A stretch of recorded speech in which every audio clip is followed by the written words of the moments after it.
વૃદ્ધાશ્રમ વાળાએ માજીના દીકરાને બોલાવ્યો.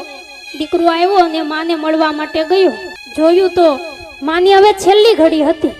દીકરાએ માને કહ્યું છે કે માં, તે મને બોલાવ્યો, હું આવી ગયો.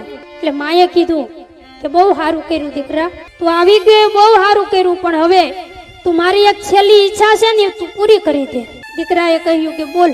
માએ કીધું કે બેટા, મારી એક ઈચ્છા છે કે આ વૃદ્ધાશ્રમમાં હું જે રૂમમાં રોકાણી ને એ રૂમમાં જો તું અહીંયા પંખો ન, અહીં એક પંખો ન ખાવી દે. એટલે દીકરાએ માને કીધું કે માં, હવે તો તું જવાની, તારી જવાની તૈયારી છે અને જાતા જાતા તું મારી પાસે આવો ખર્ચો કરાવેશ, હવે તારે પંખાને શું કરવું? ત્યારે માએ દીકરાને કીધું કે બેટા, આ હું તને મારા માટે નથી કહેતી, પણ બેટા તો હું તને તારા માટે કહું છું. કારણ કે તું એક દિવસ મારી જેવો વૃદ્ધ થાઈશ, તું ઘરડો થાઈશ અને તને તારો દીકરો આવીને અહીં મૂકી જાહે તો મને ખબર છે કે બેટા તું પંખા વગર નહીં રહે.